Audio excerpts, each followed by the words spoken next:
Good morning. I hereby call to order this first meeting of the Pennsylvania Public Utility Commission for the year 2017, and I ask that you please stand for the Pledge of Allegiance. I pledge allegiance to the flag of the United States of America and to the republic for which it stands, one nation, under God, indivisible, with liberty and justice for all.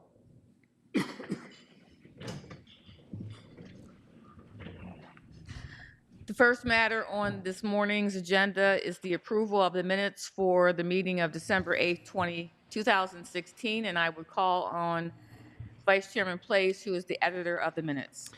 Thank you, Chairman. I've reviewed the minutes of the December 8th, 2016 public meeting and move that they be approved as submitted.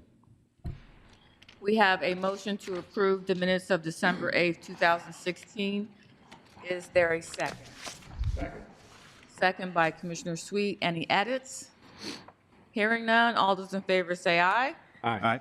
Any opposed? The motion to approve the minutes passes 5-0. And before we move on, I also want to take the opportunity to announce and to congratulate Vice Chairman Place, who was appointed or nominated and elected again by the five of us to serve as Vice Chairman for the year 2017.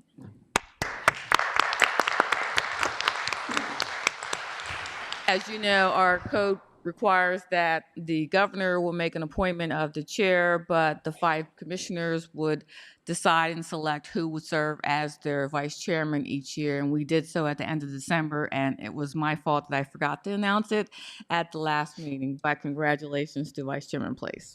Thank you very much. Moving on, we would call on our Director of the Office of Special Assistant, Cheryl Walker Davis, to lead us through today's agenda. Thank you. Good morning, Madam Chairman. Good morning, Commissioners. Good morning. May it please this Honorable Commission, on behalf of your various offices and bureaus, we present for your consideration and disposition the following agenda items. Commencing this morning with matters on behalf of the Office of Special Assistants, it is recommended that the Commission adopt the two recommendations appearing on page 1 in the proceedings involving the inter-carrier compensation dispute of Core Communications, Inc. versus Verizon Pennsylvania LLC and Verizon North, as well as the recommendation in the complaint proceeding involving SBG Management Services Company versus Philadelphia Gas Works. Do we have a motion to adopt or accept the staff recommendations? So moved. Do we have a second? Second. Motion by Commissioner Coleman, second by Commissioner Sweet. Any discussion? Hearing none. All those in favor say aye. Aye. Any opposed? The motion passes 5-0. Turning now to page 2 of the public meeting agenda, it should be noted, with regard to the complaint proceeding of Deborah Vitale versus the Pennsylvania Electric Company, there is the motion of Commissioner Sweet. Do I have a motion to call up this matter for consideration? So moved. Do I have a second? Second. Motion by Vice Chairman Place, second by Commissioner Powson. Any under discussion? I would call under one. We'll call on Commissioner Sweet for his motion. Thank you, Madam Chair. I ask that my motion be placed upon the record as if I had read it in its entirety. And that is a tremendous favor to everybody because this is a 4-page motion. Before the Commission are the exceptions filed by the Pennsylvania Electric Company, Penelec, to the initial decision of Administrative Law Judge Katrina Dunderdale, ALJ, finding that consumer complainant Deborah Vitale had sustained her burden of proving a high billing complaint and that Penelec had failed to effectively counter the evidence. In reviewing the evidence, I find that Ms. Vitale's claim that the billed usage in her unoccupied home during the polar vortex of 2014 was too high, was not supported by sufficient evidence to carry her burden of proof. In light of the facts that it was during the polar vortex that real estate agents had access to the house as well as to the thermostats, that the meter test showed an accurate reading, and the evidence provided by Penelec's expert witness, Ms. Vitale's evidence, was not enough to show that Penelec had billed her for more energy than she had used. Therefore, I move that the exceptions of Pennsylvania Electric Company be granted, the initial decision of Administrative Law Judge Katrina Dunderdale be reversed, the formal complaint filed by Deborah Vitale against the Pennsylvania Electric Company at docket number F 2015-2463308 be dismissed, and the Office of Special Assistance prepare an appropriate order. You have heard the motion. You have heard the motion of Commissioner Sweet. Is there a second? Second. Second by Commissioner Powson. Any discussion on the motion? Hearing none. All those in favor say aye. Aye. Any opposed? I heard one aye. Must be all ayes then. The motion passes 5-0. On the matter as amended by the motion, if there's no objection, we'll take the previous roll call. None. The matter as amended by the motion passes 5-0. It is recommended that the commission adopt these staff recommendations in the complaint proceeding of Jermaine Walker versus Pico Energy Company, as well as in the proceeding involving the Columbia Gas of Pennsylvania petition to increase its distribution system improvement charge cap. Do we have a motion to adopt? Do we have a motion to adopt the staff recommendations? So moved. Do we have a second? Second. Motion by Commissioner Coleman, second by Commissioner Sweet. Any discussion? Hearing none. All those in favor say aye. Aye. Any opposed? The motion passes 5-0. At the top of page 3, it is recommended that the commission adopt the recommendation involving the First Energy Company's general rate increase request, noting your statement, Madam Chairman, as well as the statement of Vice Chairman Place and the statement of Commissioner Sweet. Do we have a motion to adopt the staff recommendation? So moved. Do we have a second? Second. Motion by Vice Chairman Place, second by Commissioner Powson. Under discussion, I would call on Commissioner Sweet for his statement. Thank you, Madam Chair. First, an apology for circulating this so late to you and to my colleagues. I could blame the schedule, I could blame Amtrak, I have lots of villains, but I won't blame any of them but myself. But in any event, let me read the statement. Before the Commission are the exceptions to the recommended decision of Administrative Law Judge Mary D. Long, which recommends approval of the joint petition for partial settlement filed by the litigating parties to the base rate cases of the 4 First Energy Companies, which settles all but one of the issues in the case. The outstanding issue is whether accumulated deferred income taxes, ADIT, should be included in the rate calculations for the company's distribution system improvement charges, DISC, in light of the passage and enactment of Act 40 of 2016, codified at 66 PA Consolidated Statutes 1301.1. First, I commend the parties for reaching settlement in these consolidated cases, as I am cognizant it represents the compromises of many parties and positions. A settlement in such a matter this complex is not easy to achieve, but the parties have done so in a manner that makes it acceptable for the Commission to approve. To complete a case of this size within the strict time limits provided by the statute is not easy, and Commission staff has managed this admirably and right on schedule, and they are to be commended. I support the partial settlement, and I want my vote to reflect that I support it. It is the single outstanding issue that gives me pause. The remaining issues, both procedural and substantive. One, whether this matter should be adjudicated in the present base rate cases or in the DISC complaint proceeding that is pending before an administrative law judge. And secondly, whether an ADIT offset should be included in any DISC rate charged to consumers, especially in light of the passage of Act 40 of 2016. These two issues are intertwined. The OSA report, excuse me, directs the matter to the pending DISC complaint case, which is currently limited to the determination of specific issues remaining in the docket, where the First Energy Company's DISCs have already been approved. The reason for this referral appears to me to be primarily a desire for simplicity. In addition, the order points out that the OSA argument is one that, or excuse me, OCA, important distinction, Cheryl, I'm sorry. That it is. But the OCA argument is one that OCA has made in the past in numerous DISC cases where the Commission has consistently held that utilities are not required to include ADIT in their disk rate calculations. However, the Commission has not considered whether the passage of Act 40 of 2016 will require a different result. The parties involved, the OCA and the companies, have provided testimonies and briefs regarding this issue in the present case, and the issue is ripe for decision right now.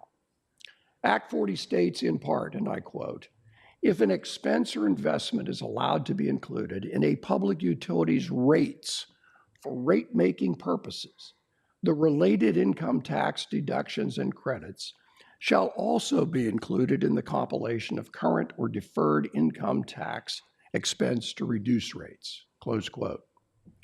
I agree with the OCA that the DISC is a, quote, rate, close quote, as referred to in Act 40. Base rate case opens all rate-related issues for scrutiny.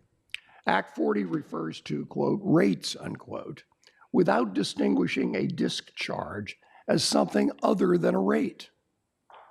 It is therefore appropriate to decide this issue in the context of the present base rate cases. I see no advantage to deferring a ripe issue to another docket when it would be judicially expedient to make the determination right here and now. Because I believe that justice is better served by deciding the single outstanding issue now, I ask that my vote be recorded in favor of the partial settlement, but dissenting from the determination to send the issue of the proper treatment of ADIT in light of the passage of Act 40 of 2016 to another docket. Thank you. Thank you, Commissioner Sweet. Vice Chairman Place. Thank you, Chairman. Madam Secretary, I wish to have my statement placed in the record as if I'd read it in its entirety. For the commission, as part of the reference partial joint statement settlement agreement, I will start that again. As part of the reference partial joint settlement agreement, the First Energy companies have agreed to share, when reported to the Commission's Bureau of Consumer Services, programmatic material regarding an annual residential collection, universal service, and energy conservation, as well as residential low-income usage reduction and evaluation with the Office of Consumer Advocate, the Commission's Bureau of Investigation Enforcement, and Cause PA. I applaud the First Energy companies for this data transparency, as this is the first time utilities are providing these materials to parties other than the Commission to whom this will provide substantive insights. However, out of an abundance of caution, I would be remiss if I did not equally draw attention to consumer privacy protections that must be assured in the transmittal of these materials. I also remind the parties that a protective order is in place in these proceedings. With these customer protections in place, I look forward to the robust exchanges resulting from the additional analysis of this data. Thank you. Thank you, Vice Chairman Place. I, too, also have a statement that I asked be placed on the record in its entirety, and just would like to sum it up, stating that I, too, also am concerned about the data that would also be issued to the statutory parties, and want to caution First Energy companies to ensure that this data is accurate when issued. Moreover, I strongly urge that First Energy companies to take all reasonable efforts to protect customer privacy or other confidential proprietary information, including entering into confidentiality agreements with the affected parties. Thank you. So hearing no other discussion, Commissioner Powson. Madam Chair, before we call the vote, I just wish to take this opportunity to associate myself with Commissioner Sweet's statement here this morning. Thank you. Any other discussion? Hearing none. All those in favor, say aye. Aye. Aye. Any opposed? The motion passes 5-0, noting the partial dissent of Commissioner Sweet, also noting that Commissioner Powson has associated himself with the statement of Commissioner Sweet. But on the record, it is 5-0. Continuing with the presentation of agenda items on behalf of the Office of Special Assistance, it is recommended that the Commission adopt the three remaining recommendations pertaining to joint interconnection, petitions for joint interconnection agreements, those being the remaining two matters on page 3, as well as the matter appearing on page 4. Is there a motion to adopt the staff recommendations? So moved. Is there a second? Second. Motion by Commissioner Powson, second by Commissioner Coleman. Any discussion? Hearing none, all those in favor say aye. Aye. Any opposed? The motion passes 5-0. On behalf of the Bureau of Technical Utility Services, in omnibus fashion, we recommend the adoption of the items commencing with that at the top of page 5, involving the application of the Energy Link LLC, continuing with the remaining items on pages 5, 6, and 7, through and including the staff recommendation involving the application of Avid Exchange, Inc. Is there a motion to adopt the staff recommendations? So moved. Is there a second? I heard a motion by Commissioner Powell, second by Commissioner Sweet. Any discussion? Hearing none. All those in favor say aye. Aye. Any opposed? The motion passes 5-0.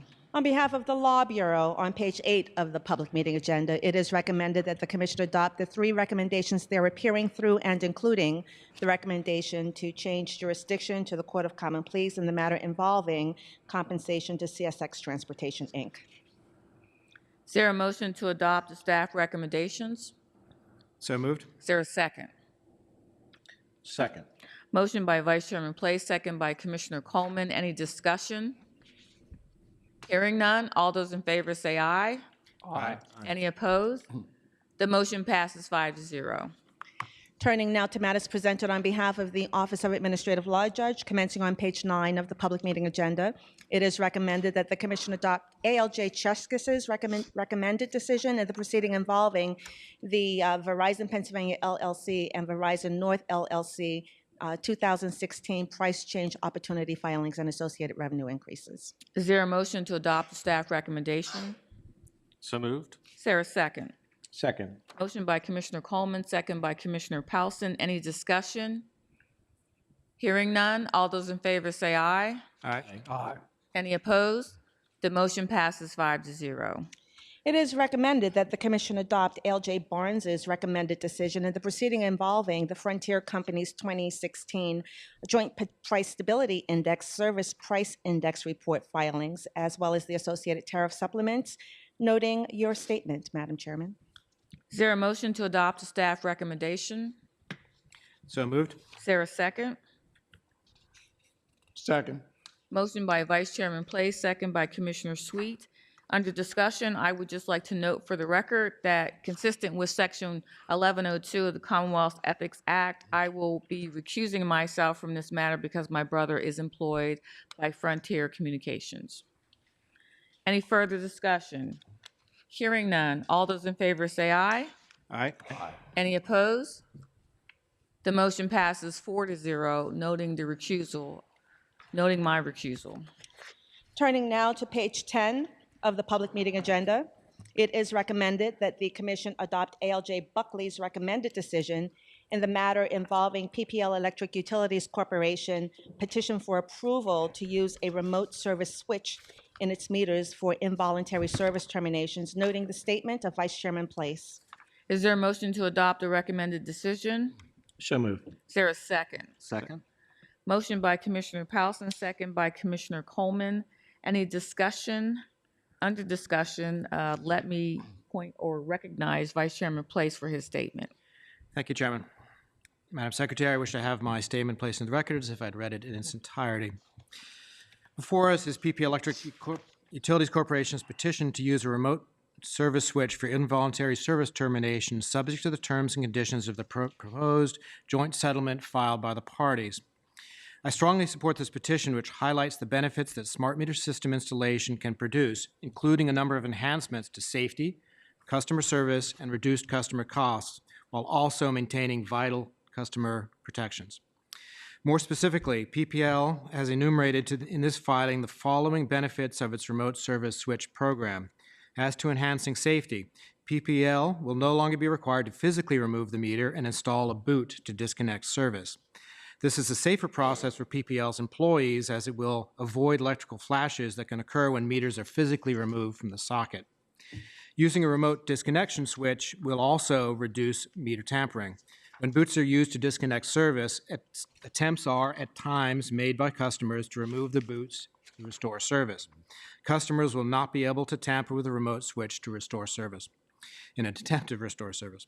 This will both improve customer safety and enhance PPL's revenue protection efforts. As to improving customer service, PPL will be able to reconnect service substantially faster by using a remote switch rather than the current reconnection process. In addition, by using a remote switch to reconnect service, PPL will expand the hours of operation for reconnecting service to 6 a.m. to 10 p.m. Lastly, as to reducing customer costs, reconnection fees are being reduced to $14 from the current fee of $30 or $50 if done during other than the normal working hours of the staff reconnecting the service. Fewer meter removals additionally reduces the wear and tear on the customer's meter base, which are the operation responsibility of the customer, thus potentially reducing long-term costs to the consumers. I applaud the efforts of electric distribution companies and the parties in this joint settlement as they explore methods such as those in the petition before us to utilize the operation capabilities of smart meter systems to enhance reliability, safety, customer service, and to reduce operational costs. Thank you, Chair. Thank you, Vice Chairman Place. Any further discussion? Hearing none. All those in favor say aye. Aye. Aye. Any opposed? The motion passes 5-0. It is recommended that the Commission adopt Deputy Chief Administrative Law Judge Pell's initial decision in the complaint proceeding of Lisa Tucker Phillips versus Philadelphia Gas Works, noting the joint statement that you have, Madam Chairman, along with Vice Chairman Place. Is there a motion to adopt the initial decision? So moved. Is there a second? Second. Motion by Commissioner Coleman, second by Commissioner Powson. Under discussion, I would recognize Vice Chairman Place for our joint statement. Thank you, Chairman. Madam Secretary, I wish to have our statement placed into the record as if I had read it in its entirety. Before us for consideration is the initial decision of Administrative Law Judge Pell addressing the formal complaint filed by Lisa Tucker Phillips in which she requested a commission-issued payment arrangement. Following an evidentiary hearing, the ALJ denied the complainant's requested relief as Ms. Tucker Phillips had defaulted on 4 company-issued payment arrangements since 2011. The complainant had an approximate gross weekly income of $570 at the time of the hearing. We believe that, while employed, Ms. Tucker Phillips demonstrated evidence of a good faith effort to pay her utility bill sufficient to sustain a one-time commission payment arrangement. She managed to pay most of her usage from February to October 2014, only beginning to fall behind as a result of 18 months of unemployment beginning in January 2015. During the resulting period in 2015 up to April of 2016, the complainant was not able to keep current with her monthly gas bills and pay down her arrearages. Despite falling behind, arguably due in no small measure to the significant change of circumstances during this period, Ms. Tucker Phillips paid a total of more than $1,800 between January 2014 and July of 2016, a significant amount considering her weekly income and extended period of unemployment. The complainant's payment history and change in working status indicates changed circumstances sufficient to warrant the issuance of a commission payment arrangement in accordance with the provisions of Chapter 14 of the Public Utility Code. Based on this history, we believe that the complainant should have been granted a one-time payment arrangement by the Commission for the arrearage that was accrued under the Customer Responsibility Program. Also, as the complainant is again employed, the company may want to consider whether she is eligible for its CRP, as well as whether she qualifies for any other programs which may assist her in paying down her arrearages. The record in this proceeding is insufficient to determine whether the complainant sought any additional assistance, such as Low-Income Heating Energy Assistance Program grants, Low-Income Usage Reduction Program, and/or weatherization measures to manage her utility bills. Also, there is no indication whether the complainant explored living in a less energy-consumptive residence or pursued support from social services.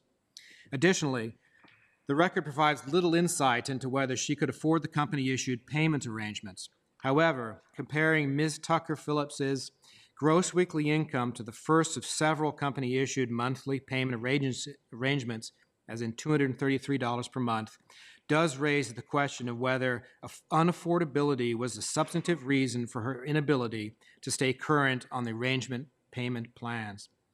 In the past, I have emphasized the profound difficulties many Pennsylvanians face paying for essential utility services and noted that this struggle impacts the fundamental ability of families to stay in their homes, to work, to go to school and participate in their communities throughout the Commonwealth.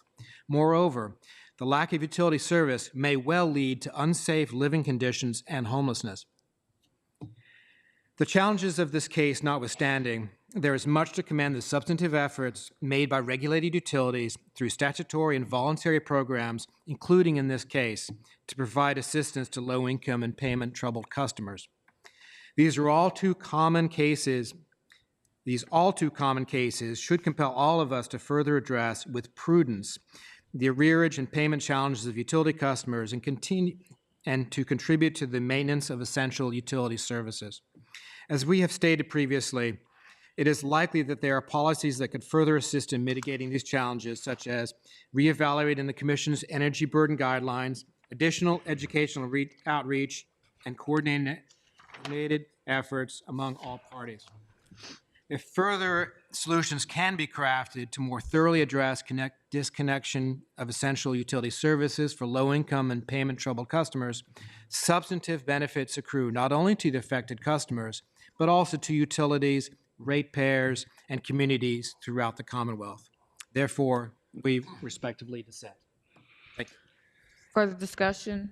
Commissioner Coleman? Madam Chair, comment. Sweet. While I would very much like to associate myself with the sentiments expressed in the joint statement, I do not believe that the facts in this case lead to the conclusion that has been reached by the authors of the statement. There are thousands and thousands of people in Pennsylvania who are afflicted by the precise problem that is identified in the statement. And all of us need to work very hard to find better ways to help those individuals. I just do not believe in this particular case that the conclusion that has been reached is merited, and therefore I'll be voting in favor of the recommended decision by the administrative law judge. It just appears to me in this case, it is not the appropriate place for me to substitute my judgment for the judgment of the law judge who examined all of these matters and ruled as he did. Thank you. Further discussion? Commissioner Coleman. Yeah, thank you, Chairman. I too am sympathetic to Ms. Tucker Phillips's situation here, but similar to Commissioner Sweet's comments, I think the record suggests something quite differently here, and therefore I don't support granting a commission-issued payment arrangement for the non-cap portion of the customer's arrearage, given her poor payment history. As Commissioner Sweet has indicated, the record reflects that Ms. Tucker Phillips had only made 8 payments towards her gas bill over a 2.5-year period of time, and that during that period that she has also broken 4 company payment arrangements during that same period of time. As a result of those actions, the poor payment history and the customers accumulated a large arrearage that amounts to more than $8,100. And that was as of the hearing date. Therefore, while I'm sympathetic to her particular situation, I agree with Commissioner Sweet in this regard, and I agree with the initial decision of denying the complainant in its entirety. Thank you. Any further discussion? Hearing none. All those in favor say aye. Aye. Any opposed? Opposed. And I will also be dissenting. So the motion passes 3-2. It should be noted that the next item on the agenda pertaining to the complaint of Kamikia Mayo versus Philadelphia Gas Works has been postponed until public meeting of February the 9th. Turning now to page 11 of the public meeting agenda, it is recommended that the Commission adopt ALJ Salapa's recommended decision in the annual price stability index proceeding involving the United Telephone Company of Pennsylvania doing business as CenturyLink. Is there a motion to adopt the recommended decision? So moved. Is there a second? Second. Motion by Vice Chairman Place, second by Commissioner Powson. Any discussion? Hearing none. All those in favor say aye. Aye. Any opposed? The motion passes 5-0. Madam Chairman and Commissioners, that does conclude the presentation of regular agenda items. Turning now to the carrying agenda. On behalf of the Office of Special Assistance, it is recommended that the Commission adopt the recommendation with regard to the PPL Electric Utilities Corporation Rate Schedule LPEP and the petition of Amtrak filed in that proceeding. Is there a motion to adopt the staff recommendation? So moved. Is there a second? Second. Motion by Commissioner Coleman, second by Commissioner Powson. Any discussion? Hearing none. All those in favor say aye. Aye. Any opposed? The motion passes 5-0. And on behalf of the Law Bureau, it is recommended that the Commission adopt the recommendation in the matter entitled Act 129 Alternative Energy Sources Implementation pertaining to clean power markets and the calculation of alternative energy credit adjustments. Is there a motion to adopt this staff recommendation? So moved. Is there a second? Second. Motion by Commissioner Coleman, second by Commissioner Sweet. Any discussion? Hearing none. All those in favor say aye. Aye. Any opposed? The motion passes 5-0. Madam Chairman and Commissioners, that does conclude the presentation of public meeting agenda items. Thank you very much. Before we adjourn, this is just a reminder that the commission continues its efforts to go green. And with that, we will not be providing hard copies of any motions or statements that you heard here today. Thank you very much. Meeting adjourned.